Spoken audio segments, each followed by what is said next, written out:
Hello everyone. We are going to be moving on to a new concept today. We're starting another new unit. I know we didn't have a complete unit test, but I did get some good feedback from like your guys' quizzes that you've done and then the GoFormatives that you guys have done and all that kind of stuff. So what we are moving on to is radical functions. So this could be something new for you, or it could be a refresher, and we're taking it one step further. So let's talk about some warm-up things first. So we're going to list the perfect squares and the perfect cubes and the perfect fourths just to get us in the right mindset. So a square number is something like 4, because when I take the square root of it, I can get 2. And what that means is that 2 times 2 equals 4. So I'm sure you're all familiar with this kind of concept. So we're just going to take it one step further, and we're going to talk about perfect squares, perfect cubes, and perfect fourths. So for perfect squares, I'm just going to list off the first 10. So there is 1, 4, 9, 16, 25, 36, 49, 64, 81, 100, and so on. When it comes to perfect cubes, these are numbers that when I take the cubic root of them, I get a whole number. So some examples of this would be like 1, because 1 times 1 times 1 is 1. And 8, because 2 times 2 times 2 is 8. 27, 64, 125, 216, 343, let me move this over, 512, and 729, and so on, and so on, and so on, all the way out to infinity. The last one we need to talk about is perfect fourths. So this would be like a number times itself 4 times. So one would be 1, and that's 1 times 1 times 1 times 1, right? And 16 is 2 times 2 times 2 times 2. And 81, and 256, 625, 1,296, 2,401, 4,096, and so on. So that's just a little bit of a warm-up, trying to get us to think about some numbers that are perfect squares, perfect cubes, and perfect fourths. So then we're going to break apart the different parts of a radical. So the nth root of a real number, a, can be written as the radical expression. The nth root of a is something. So this is basically saying the square root of a number 4 can be written as the square root of 4. Things like that. So we call this little number right here, this n here, we call that our index. So this would be like if we were taking a square root, then this would be a 2. If we were taking a cubic root, then this would be a 3. If we're taking a fourth root, this guy would be a 4. It just tells us what root we're taking. So then this physical symbol, this symbol right here, that is what we call the radical symbol.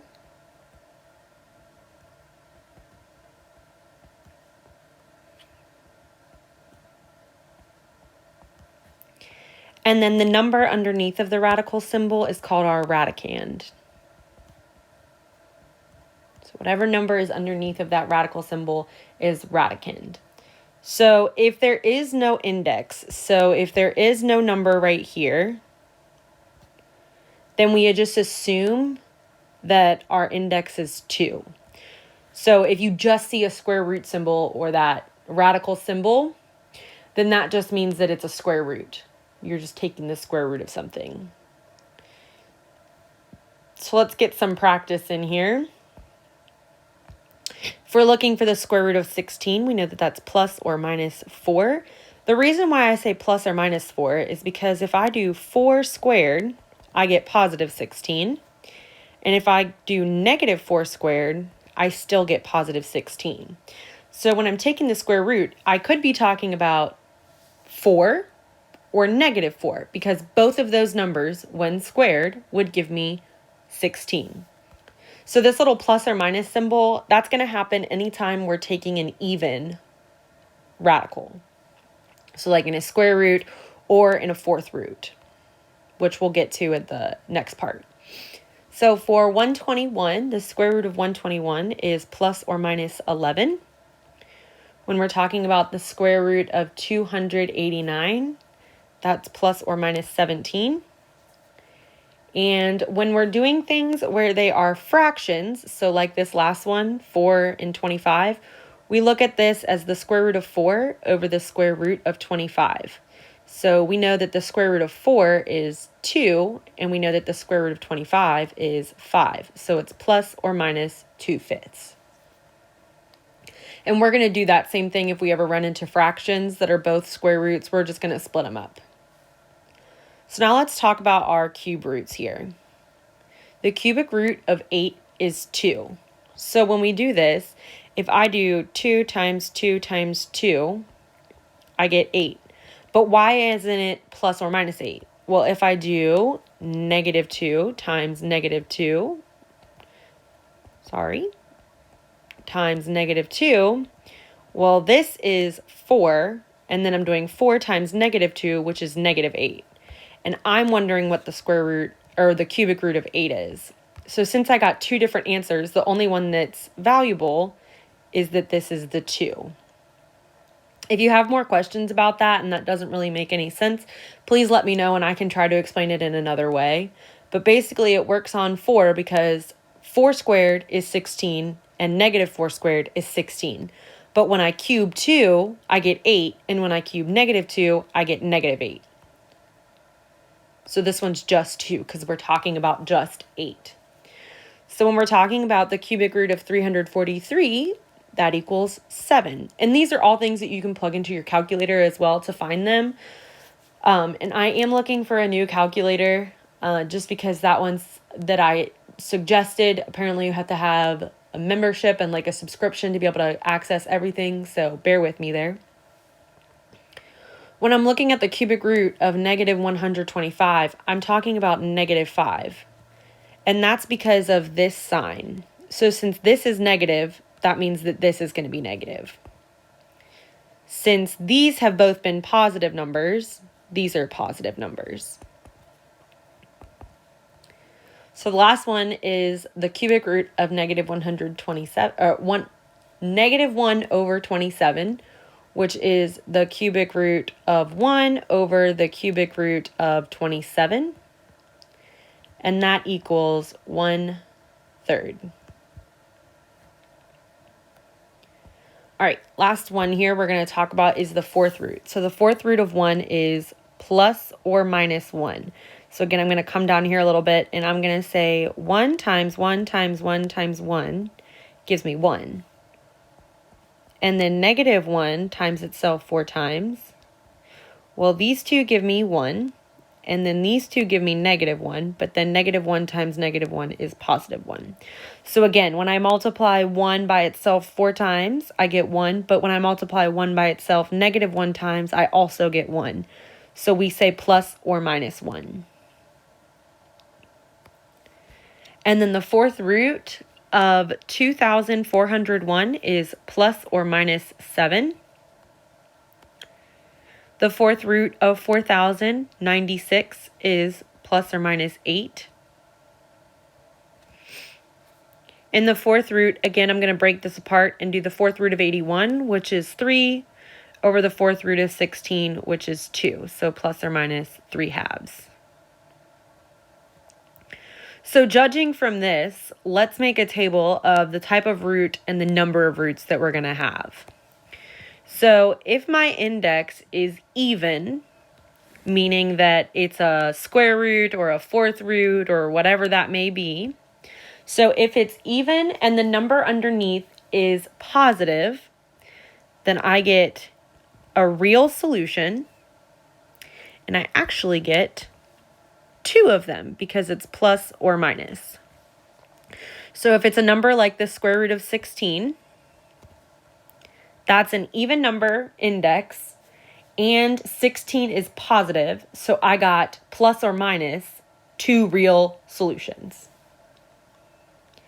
If my index is odd, so I get a cubic root or a fifth root or a seventh root, and my number underneath of that radical is positive, I get a real solution, but I only have one root and it's positive. So that's like when we did this one, the cubic root of 8. I had 3 was my index, 8 is positive, so I get one solution and it was positive. So we got positive 2 there, positive solution. If my index is odd, so it's a cubic, a fifth, a seventh root, anything like that, but my number underneath is negative, I still get a real root, but this time I get one that is negative. So this was like when we did this one here, my index was 3, which is odd. My number underneath of the radical was negative, so I got a real negative solution. Here's the kicker.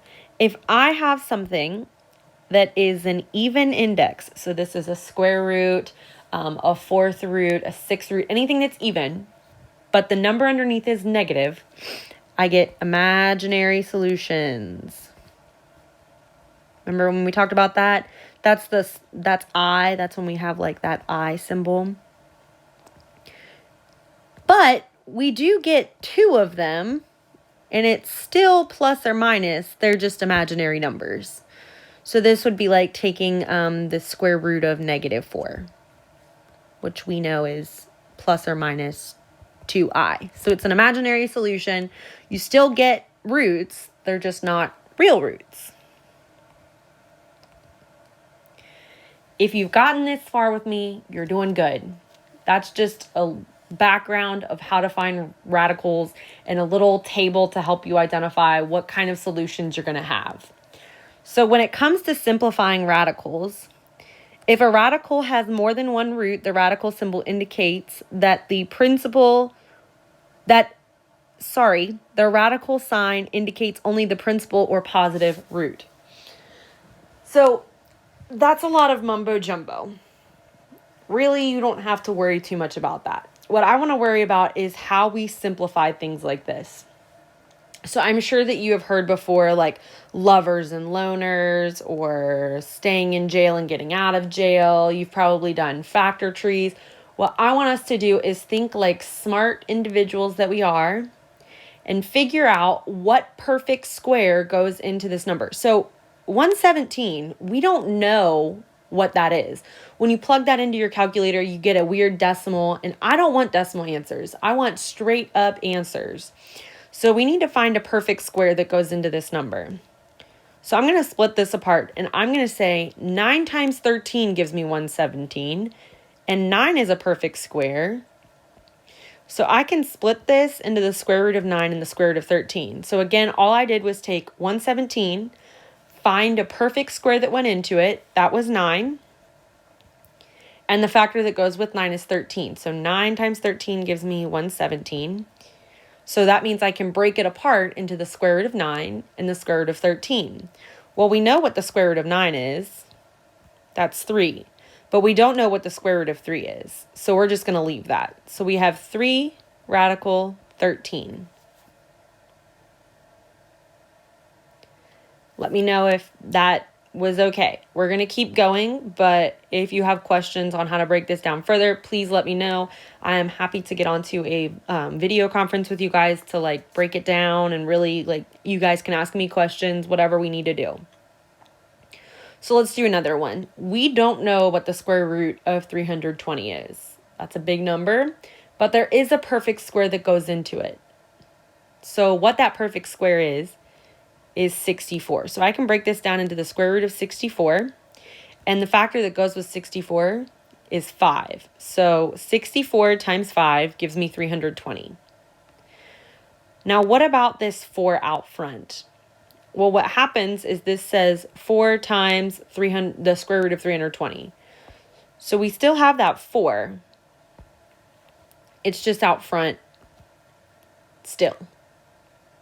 So what's the square root of 64? Well, we know that that's 8. So now we have 4 times 8.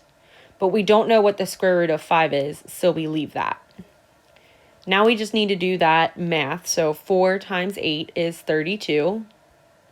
The square root of 5.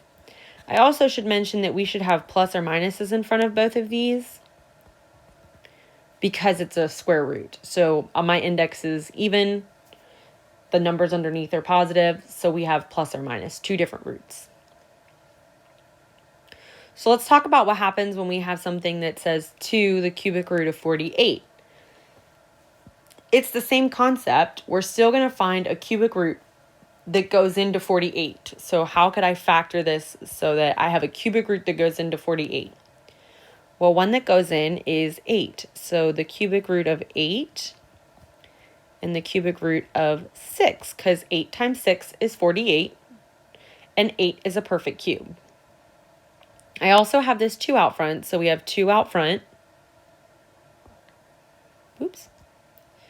So we know what the cubic root of 8 is. That's 2. So we have 2 times 2. But we don't know what the cubic root of 6 is. When I plug that into my calculator, I get decimals. So we're just going to leave that inside that cube. So the last step to do is just multiply my numbers out front. So 2 times 2 is 4. So we have 4 times the cubic root of 6. Now we don't have to add our plus or minus here because it's an odd, so those only have 1 root. So odd indexes only have 1 root. And then this was a positive number underneath, so we're going to have a positive outcome. Number 4 here, we need to break apart 108. So we have to think about a perfect square that goes into 108. And just so you guys know, the way that I do this, if I pulled out my calculator, I would do like 108, and my first perfect square is 8. So I'm going to do 108 divided by 8. Well, I get a decimal there, so I don't want to use that one. Let's see. My next one is 27, so I'm going to do 108 divided by, there's an add. One moment. So I'm going to do 108 divided by 27. This time I do get a nice even number, which is what I want. I want a whole number when I get my answer. So I know that 27 goes into this. So I'm going to break this apart into the cubic root of 27 and the cubic root of 4, because 27 times 4 is 108, and 27 is a perfect cube. And then I still have that 3 out front. So just like I said, the cubic root of 27 is 3. We still have this 3. And cubic root of 4, we don't know what it is, so we keep it. Last step is to just multiply everything on the outside, which gives me 9 times the cubic root of 4. All right, so I'm going to do 4 more with you guys. And then I'm going to have you guys practice some on this page. So we're just going to practice a couple on this page for tomorrow's assignment. And then I'll go into what if they have variables in them. So I just want us to get used to it with just numbers, and then you guys can do them with variables. So when we start here and we have the cubic root of negative 250, I need to think of a perfect cube that goes into 250. So I'm going to run through my cubes and I'm going to think. And the one that comes to mind for me is 125. Let me make my thing a little bit, my branch is a little bit wider. So I have the cubic root of 125. I'm going to say negative 125. And the cubic root of 2.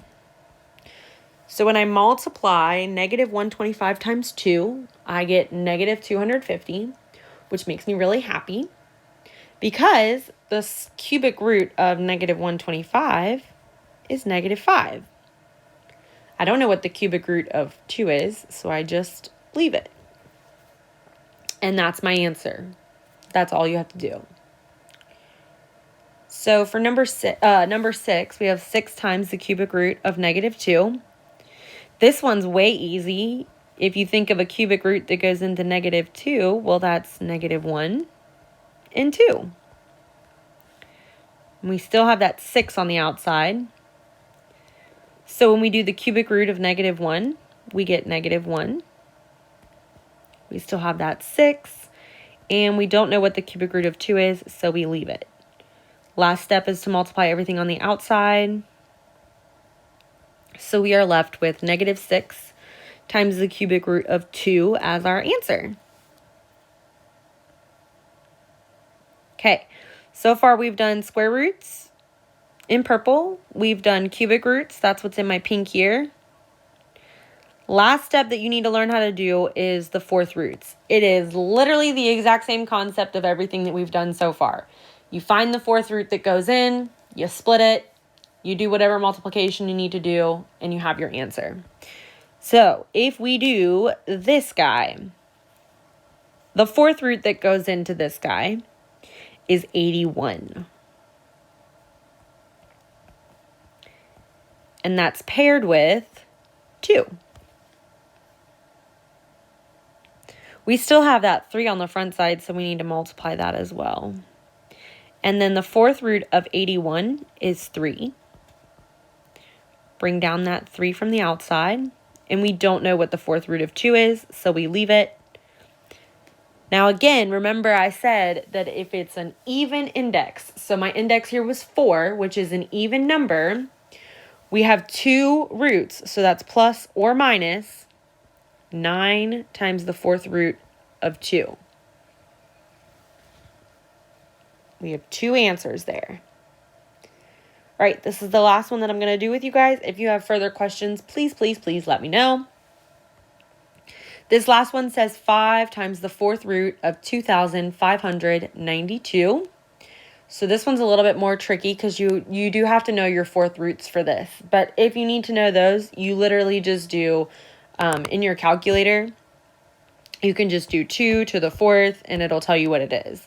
Or 9 to the fourth, and again, it'll tell you what it is. So I already know what this one is because I have already figured out my notes ahead of time. So we have that 5 out front, and this one splits into the fourth root of 1,296 and the fourth root of 2. So the fourth root of 1,296 is 6. We still have that 5 out front as well. And then we don't know what the fourth root of 2 is, so we leave it. Last step here, remember it's plus or minus because my index was even. 5 times 6 is 30. Fourth root of 2. I will also post these notes under your assignments so that you can refer back to them and look through and just make sure that you got everything that you needed from me. And then your questions, your questions that you're going to do are as follows. I'm going to highlight them in green. So I want you to do 1, 2, 3, 4, 5, 6, 7, 8, 9, 10. So you do have 10 problems to do here, which it's not too much. Don't worry too much. So what I want you to do is I want you to ignore these directions. So let me just mark those out in black. I want you to just ignore these directions. And I want you to do everything that we did above. So I just want you to simplify the radical below. So I want you to do 1, 2, 3, 4, 5, 6, 7, 8, 9, and 10 by just simplifying the radicals. So just follow these directions here. And I will also post this in your section for